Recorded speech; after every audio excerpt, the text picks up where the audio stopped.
नमस्कार दोस्तों, स्वागत है आपका हमारे YouTube channel Patel sir UP पे।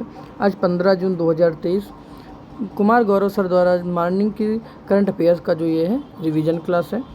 चलिए ये शुरू करते हैं पहले क्वेश्चन से। पहले हमारा क्वेश्चन है कि विश्व रक्तदाता दिवस जो है वो कब मनाया जाता है। विश्व रक्तदाता दिवस जो है कब मनाया जाता है, वो 14 जून को मनाया जाता है।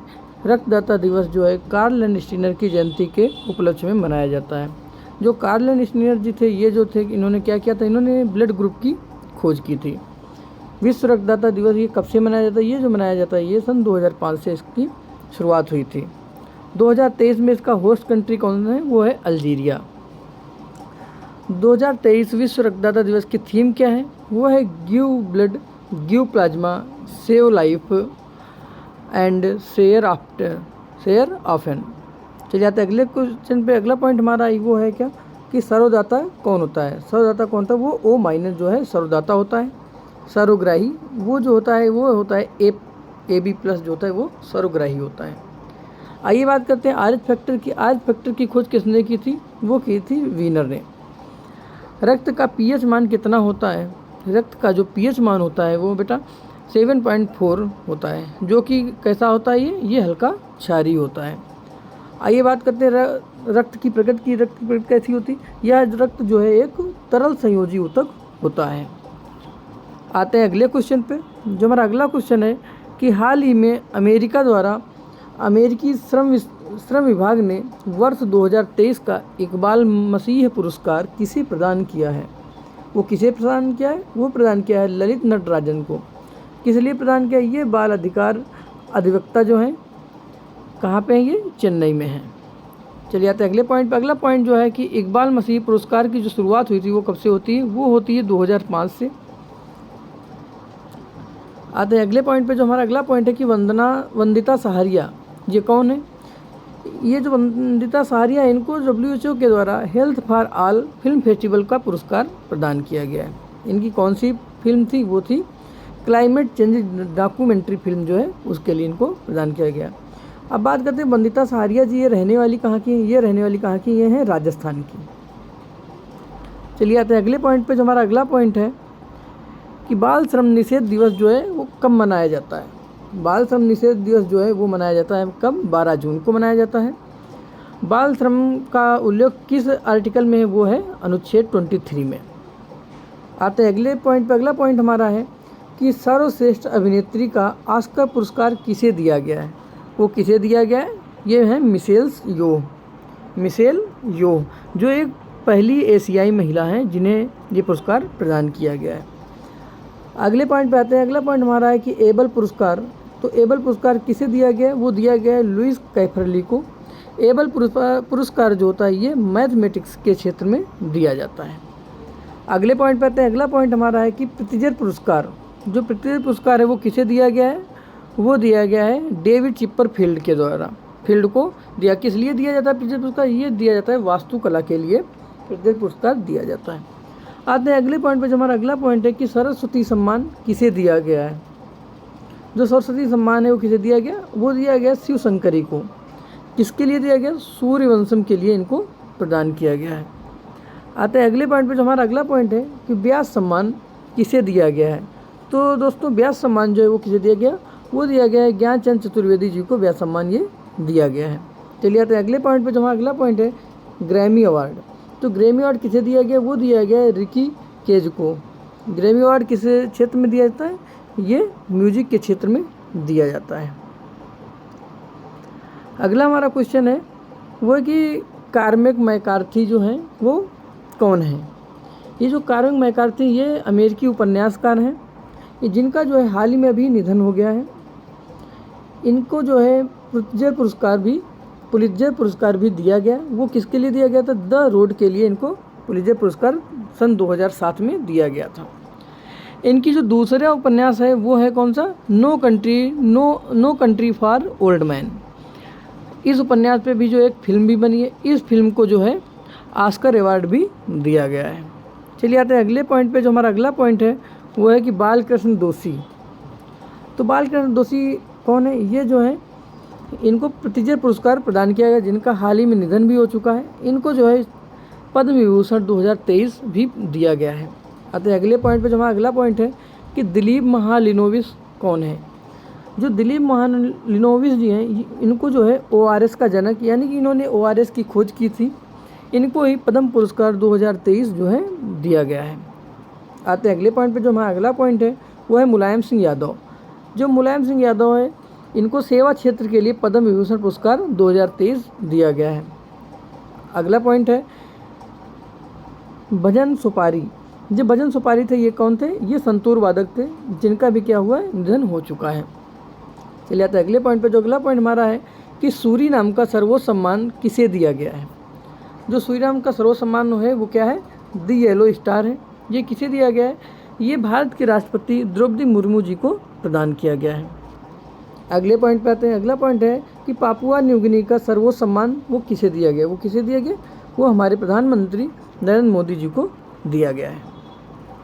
आते हैं अगले क्वेश्चन पर। हमारा अगला क्वेश्चन है कि हाल ही में भौतिकी में महिलाओं के सशक्तिकरण के लिए विज्ञान विदुषी 2023 कार्यक्रम किसने प्रारंभ किया है।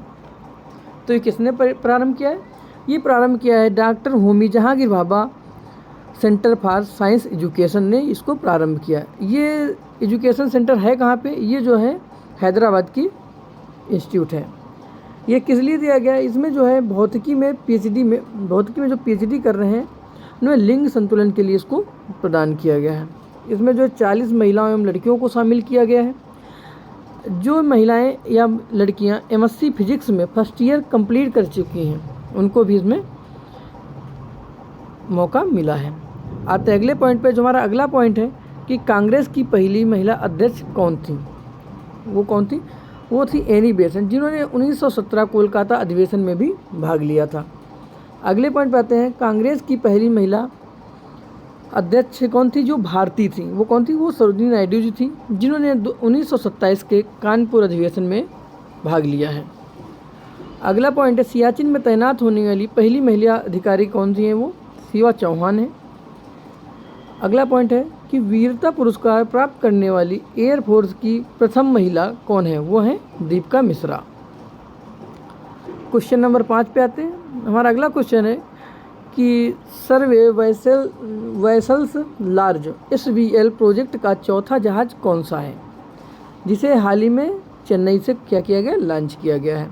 तो इसका चौथा जहाज कौन सा है, वो है संशोधक, जिसको किसने बनाया है, इसको L&T कंपनी ने बनाया है। अब बात करते हैं, अगर ये चौथा है और 3 कौन कौन से हैं। वो पहला जो जहाज है वो है संध्याक, दूसरा है निर्देशक, तीसरा है इच्छक, चौथा है संशोधक। जो संशोधक जहाज है इसको कट्टुपल्ली चेन्नई से जिसको लॉन्च किया गया है। इसका क्या काम होगा, ये पानी के अंदर सर्वेक्षण करने के लिए इसको लॉन्च किया गया है। अगला पॉइंट है कि वरुणास्त्र क्या है। वरुणास्त्र क्या है, ये हैवी वेट टारपीडो है। अगले पॉइंट पे आते हैं। अगला पॉइंट हमारा है कि INS अरनाला ये क्या है। जो INS अरनाला ये पहला पनडुब्बी रोधी जहाज है। इसको भी कहाँ से लॉन्च किया गया था, इसको चेन्नई से लॉन्च किया गया है। चलिए आते हैं अगले पॉइंट पे। अगला पॉइंट हमारा है कि प्रोजेक्ट 75 क्या है। जो प्रोजेक्ट 75 है ये क्या है, ये इसमें 6 पनडुब्बी बनाई जाएंगी। जो पहली पनडुब्बी होगी उसका नाम क्या है, कलवरी, खांडेरी, फिर तीसरी है करंज, चौथी है बेला, पाँचवीं है वागीर, छठवीं कौन सी, वागसीर। इसको कहाँ पे बनाया जाइए, मंझगांव डाक लिमिटेड में बनाया जा रहा है। आते हैं अगले क्वेश्चन पे। हमारा अगला पॉइंट है कि INS विक्रांत कौन सा है। INS विक्रांत कौन है, ये क्या है, ये भारत का पहला स्वदेशी विमानवाहक पोत है, जो 2 सितंबर को लॉन्च किया गया था। कब लॉन्च किया गया है ये जो है 2 सितंबर को लॉन्च किया गया है। चलिए आते हैं अगले पॉइंट पे। जो हमारा अगला पॉइंट है कि ऑपरेशन कावेरी कहाँ शुरू किया गया था। ये सूडान में जो फंसे भारतीय थे उनको निकालने के लिए इसको ऑपरेशन कावेरी चलाया गया था। इसमें इसने भाग लिया था, वो भाग लिया था INS सुमेधा ने। चलिए आते हैं अगले पॉइंट पे। जो हमारा अगला पॉइंट है कि विपर्जय क्या है। तो विपर्जय क्या है, ये एक चक्रवात है जो कि कहाँ आएगा, ये अरब सागर में आएगा। और ये कहाँ पे टकराएगा, ये 15 जून को, यानी आज ये गुजरात में टकराने वाला है, गुजरात के तट पे टकराएगा ये। अब ऊपर जाएगा। अगर बात करते हैं नाम किसने दिया था, इसका जो नाम है वो बांग्लादेश के द्वारा दिया जाता है, जिसका अर्थ होता है विपत्ति। आते हैं अगले क्वेश्चन पे। जो हमारा अगला क्वेश्चन है कि हाल ही में फसाई द्वारा ईट राइट स्टेशन प्रमाणन प्राप्त करने वाला पूर्वोत्तर भारत का पहला रेलवे स्टेशन कौन सा है? वो कौन सा है? वो है railway station Guwahati railway station. बात करते हैं फसाई की, तो इसका फुल फॉर्म देख लेते हैं। फुल फॉर्म इसका है food safety and standard authority of India. जी, इसकी स्थापना होती है वो 2006 का अधिनियम है और इसकी स्थापना 2008 में होती है। चलिए आते हैं अगले पॉइंट पे। जो हमारा अगला पॉइंट है वो है कि कामाख्या देवी या कामाख्या माता मंदिर कहाँ है? जो कामाख्या माता मंदिर है ये कहाँ पे है? ये है असम में। यहाँ पे कौन सा मेला लगता है? यहाँ पे अम्बुबाची का मेला लगता है। चलिए आते हैं अगले पॉइंट पे। जो अगला पॉइंट है कि असम का शास्त्रीय नृत्य कौन सा है? कौन सा है? वो सतरिया है, जो कि भारत का नवीनतम शास्त्रीय नृत्य है। बात करते हैं राष्ट्रीय राजमार्ग 2 की, तो वो कौन सा है? वो राष्ट्रीय राजमार्ग 2 जो है धुबरी से सादिया है के बीच में है। ये कहाँ पे है? ये ब्रह्मपुत्र नदी पर असम में बना हुआ है। आते अगले पॉइंट पे। अगला पॉइंट है कि ब्रह्मपुत्र की सहायक नदियाँ कौन सी हैं? ब्रह्मपुत्र की सहायक नदियाँ कौन सी हैं? कामंग है, कामेंग, और कौन सी? सुबनसिरी और लोहित। कामेंग, सुबनसिरी और लोहित हैं। अगले पॉइंट पे आते हैं। अगला पॉइंट हमारा है कि MV गंगा विलास कार्यक्रम कहाँ शुरू हुआ था? ये जो है भारत की MV विलास गंगा जो है, MV गंगा विलास क्या है? भारत की पहली क्रूज सेवा है, जो कि वाराणसी से डिब्रूगढ़ असम तक चलाई गई थी। इसकी अगर बात करते हैं दूरी की, इसकी दूरी कितनी होने वाली है? ये है 3200 किलोमीटर। चलिए आते अगले पॉइंट पे। अगला पॉइंट है हमारा कि गज उत्सव कहाँ मनाया जाता है? वो कहाँ मनाया गया? काजीरंगा। काजीरंगा कहाँ पड़ता है? ये असम में पड़ता है। किसके द्वारा मनाया गया था? यहाँ पे इसके कौन थे? यहाँ पे राष्ट्रपति द्रौपदी मुर्मू जी वहाँ पे गई थी। आते हैं अगले क्वेश्चन पे। जो हमारा अगला क्वेश्चन है कि हाल ही में BSE बेंचमार्क सेंसेक्स में प्रति 1 लाख शेयर का स्तर छूने वाली पहली कंपनी कौन सी है? आइए पहले बात करते हैं BSE की, यानी कि बॉम्बे स्टॉक एक्सचेंज, जो एशिया का सबसे पुराना स्टॉक एक्सचेंज है, जिसकी स्थापना जो होती है 1875 में होती है। अब प्रति 1 लाख शेयर, प्रति 1 लाख प्रति शेयर की कौन सी वो कंपनी है? वो है MRF टायर्स, जो कि कहाँ पे स्थित है? ये चेन्नई में स्थित है। अगले पॉइंट पर आते हैं। अगला पॉइंट है कि भारत का सबसे वैल्यूएबल ब्रांड कौन सा है? वो है कौन सा? TCS, Tata consultancy service. अगले पॉइंट पे आते हैं। अगला पॉइंट है कि भारत का ग्लोबल यूनिकॉर्न इंडेक्स में कौन सा स्थान है? वो कौन सा है? वो है तीसरा। अगले पॉइंट पे आते हैं। अगला पॉइंट हमारा है कि भारत की 12वीं महारत कंपनी कौन सी है? वो है REC, यानी कि रूरल इलेक्ट्रॉनिकल कंपनी। अगले पॉइंट पे आते हैं। अगला पॉइंट हमारा है कि द्वितीय बाजार किसे कहते हैं? तो द्वितीय बाजार किसे कहते हैं? वो कहते हैं स्टॉक मार्केट को। स्टॉक मार्केट क्या कहते हैं? द्वितीय बाजार कहते हैं। इसको रेगुलेट कौन करता है? ये सेबी के द्वारा रेगुलेट होता है। अगर बात करते हैं सेबी की स्थापना 1992 के अधिनियम पे होती है। जो इसकी स्थापना वर्ष है वो है 1988 में। अगले पॉइंट पे आते हैं। अगला पॉइंट हमारा है कि हाल ही में पहला खेलो इंडिया जनजाति खेल महोत्सव का आयोजन कहाँ हुआ था? वो कहाँ हुआ? वो हुआ है उड़ीसा में। कहाँ पे? भुवनेश्वर में। इसमें जो पहले स्थान पे कौन है? वो उड़ीसा आया है। दूसरे स्थान पे कर्नाटक आया है। इसमें अगर कितने जनजातीय एथलीटों ने भाग लिया था? वो भाग लिया था 5000। इस गेम में, इस खेल में जो है हमारे 6 खेल शामिल किए गए हैं इस महोत्सव में। कौन कौन है? खो खो है, football, rugby, kabaddi, hockey, volleyball. अगले पॉइंट पे आते हैं। अगला पॉइंट हमारा है कि खेलो इंडिया यूथ गेम कहाँ पे हुआ था? ये कहाँ पे शुरू हुआ है? ये मध्य प्रदेश में इसका आयोजन हुआ है। ये किस नंबर का है? ये 5वें नंबर का खेल है। इसमें पहला स्थान जो है महाराष्ट्र का है, दूसरा स्थान जो है हरियाणा का है। खेलो इंडिया यूथ गेम का शुभंकर जो है वो है क्या? आशा। आते हैं अगले क्वेश्चन पे। हमारा अगला क्वेश्चन है कि खेलो इंडिया यूनिवर्सिटी गेम कहाँ पे हुआ है? ये जो है कहाँ पे इसका आयोजन हुआ है? ये आयोजन हुआ है उत्तर प्रदेश में। ये कौन सा संस्करण? इस बार ये 3रा संस्करण है। अगले पॉइंट पे आते हैं। अगला पॉइंट है कि 36वां राष्ट्रीय खेलों में सर्वश्रेष्ठ राज्य का दर्जा जो है किसे दिया गया है? वो किसे दिया गया? वो महाराष्ट्र को दिया गया है। 36वां राष्ट्रीय खेल जो है इसका आयोजन कहाँ हुआ था? ये आयोजन गुजरात में होता है। इसका शुभंकर क्या है? वो है शावक। अब 37वां राष्ट्रीय खेलों का जो है उद्घाटन कहाँ होगा, वो होगा गोवा में। आते हैं अगले क्वेश्चन पे। अगला क्वेश्चन है कि भिलाई लौह इस्पात संयंत्र कहाँ स्थित है। वो कहाँ स्थित है, वो छत्तीसगढ़ में स्थित है। ये बनाया गया था किसकी सहायता से, सोवियत संघ रूस, जो आज रूस है उसको पहले सोवियत संघ कहा करते थे, उसके द्वारा इसको बनाया गया था। अगला पॉइंट है कि राउरकेला लौह इस्पात संयंत्र ये कहाँ बना है। राउरकेला जो है उड़ीसा में है। ये किसकी सहायता से बनाया गया था, ये जर्मनी की सहायता से बनाया गया था।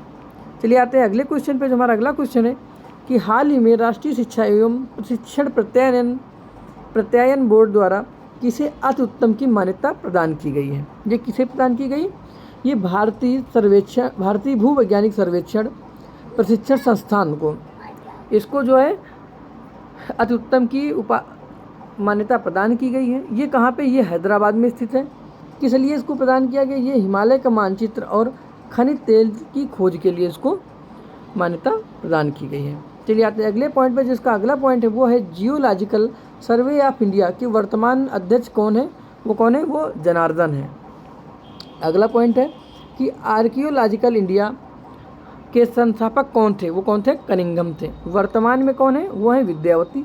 इसका हेडक्वार्टर कहाँ स्थित है, वो है कोलकाता में। अगले पॉइंट पे आते हैं। हमारा जो अगला पॉइंट है वो है कि जीवाश्मों का अध्ययन क्या कहलाता है। जीवाश्मों का अध्ययन क्या कहलाता है, पेलिएंटोलॉजी। बात करते हैं चट्टानों के अध्ययन की, उसे क्या कहते हैं, उसे कहते हैं पेट्रोलॉजी। चलिए तो अगले क्वेश्चन पे। हमारा अगला क्वेश्चन है वो है कि हाल ही में भारत में ईवी उद्योग के लिए इवोल्व मिशन किसने शुरू किया। वो किसने शुरू किया, वो सिडबी ने शुरू किया है। इसमें क्या होगा कि इलेक्ट्रॉनिक व्हीकल जो बना रहे हैं उनको बनाने के लिए सिडबी जो है लोन प्रदान करेगा। इस लोन के लिए इसमें सहयोग भागीदारी कौन कर रहा है, वो नीति आयोग है, विश्व बैंक है और कोरिया डेवलपमेंट कोष या फंड के द्वारा इसको प्रदान किया गया है।